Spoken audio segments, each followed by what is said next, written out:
Ben's been asking me for weeks, have you got a speech sorted out? Have you got a speech? And no, I haven't got a speech.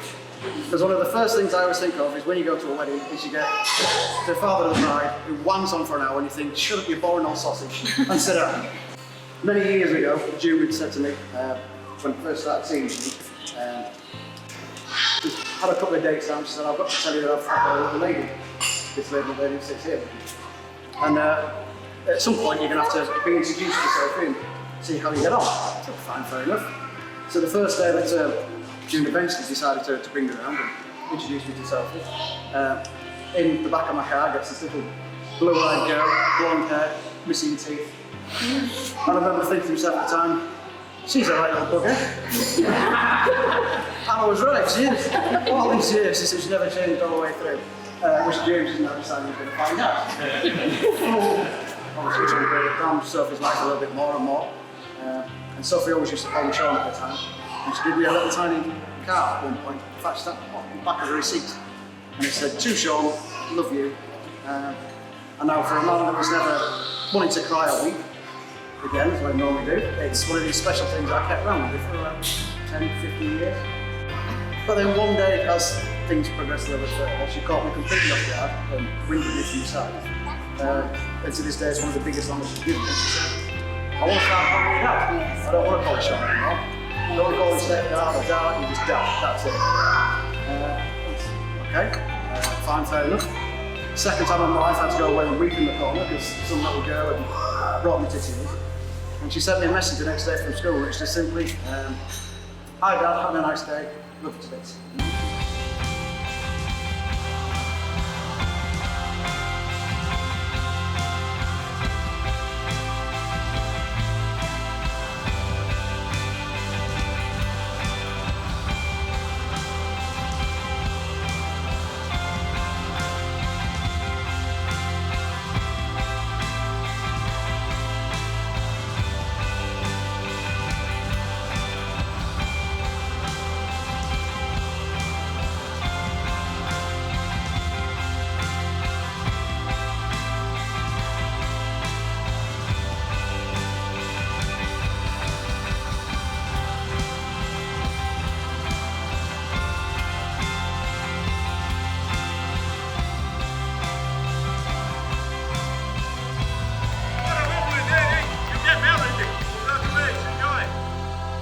So when I was writing the speech, I kind of thought, what should you say, Matt? And there's three things really. Got to do some congratulations. I got to utterly embarrass my best friend. Really give you a few reasons to be glad you married him, to be honest. And I got to keep it short. And I know everyone in the room's thinking it today. Stood next to James, got short covered. Okay, so first, congratulations then. So I'd like to congratulate Sophie. Sophie has put an awfully large amount of effort and work in getting this day together. It's not just the doing, it's the ideas, it's all the questions, it's all the arguments about what colour we should have for this. James, on the other hand, James has put maybe a little less effort in today. 2 or 3 days ago, when we were all collecting the suits, James had a little bit of a nervous phone call with me because his shirt has no buttons. Long conversation to explain that you need cufflinks. We've got those this morning with James. So thank you, James, for dressing yourself this morning. That's really great. It's a really kind of nice day to come and see two people come together and watch them go forward and make a life for themselves. James, you're getting yourself a loving wife. She looks after you. She's a wonderful person to kind of organise you. Sophie, James, we discovered here, and I have got a photo. And I'll lay these photos out for you all to have a look at this evening. Still needs his mum to put his sun cream on. So you'll take on that role for the future, popping his sun cream on. I thought to myself, what really is marriage? What can I understand that marriage is? A marriage is really like an adventure. There's going to be great points where you've got to the summit of something. There's going to be low points where you have to dig deep and push past those little arguments and the bad days. So, I thought I'd finish this with a little, a bit of advice. And I thought, what am I going to say here? better that we get you a marriage survival kit. Survival may be the wrong word, but I did a few preparations here. And I thought there's a few things here that I think will help you along your way in your first year of marriage. First things first, it's not always going to be easy. There's ups, there's downs, there's good times, there's bad times. For the small stuff, I've got you which is stressful. Trust me, spend time with James. Get you one of these. For the first argument, which I guarantee the correct answer to, James, is sorry.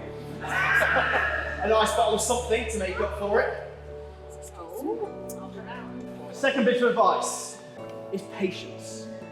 You're going to need patience and you're going to need to keep having fun. So if I was to suggest ways to keep having fun and spend a nice evening together, don't worry, you don't have to raise your eyebrows, Sophie. It's not that bad. I thought that we'd reflect back to James's younger years, back to James's DVD collection. And what was James's favourite DVD as a 16-year-old? Thing I want to share on an evening. That's right, James. It's the driver's eye view of the Channel Tunnel. Once watched, never forgotten. So honestly, if you're looking for a good evening, that's not the way to spend it. I wish you all the very best on your next big adventure that is the rest of your life together. We all look forward to being part of that adventure. Being the little bits, you know, the picnic in the park, you know, the exciting trips to Spain, the mountain bike rides, then all the girls are big enough to ride. We all look forward to being part of that. I wish you the very best for that adventure. So, James and Sophie, congratulations and all the best on your adventure. James and Sophie. On behalf of my wife and I,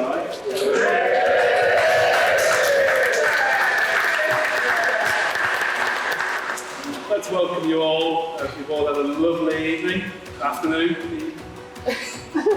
No. I have a speech, co-written, authenticated, and received from my mother. At one point I might go off script, but better not. to the speech as much as I can. Now I've been told that this is the only opportunity I'm going to get when I'm in the same room as my wife, mother-in-law, and not to be interrupted. So I'm going to take my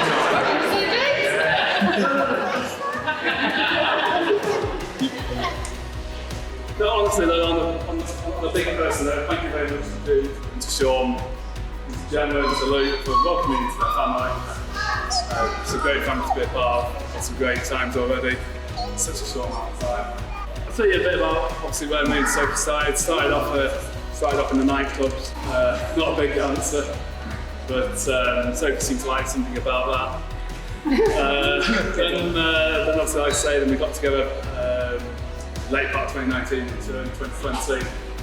Lockdown hit. So Sophie just lived at our house for 6 months, and during that time, I think if you could spend 6 months locked up together, maybe married. So we'll sort of give it a go. Joking, So it's actually on one of our daily exercises. You are 2 or 3 hours a day to go off the Yorkshire essential exercise, not a hard thing down actually. We went on a cycle ride to Ripley, came back, and I got down on one knee on a place called Crimpleback, which isn't too far from where we live, and watched some cities. So once lockdown lifted, or was lifting, we bought a house together, and like Sean said, we have a gorgeous villa. Not with us at the moment. Oh, she's leaving the building. I think me and Sophie can both jointly say that we couldn't think of a single day we could go without her. She's the absolute light of our life, and we love her. She's absolutely everything to us, and she's grown really very just hoping. Sophie, I just want to say just how beautiful you are looking. I can't fault a single thing. My heart was fluttering. You came down the aisle. It's not like I'm looking for it. My heart was fluttering as you came down the aisle. You stared at each other in the eyes. I mean every word. I'll be there for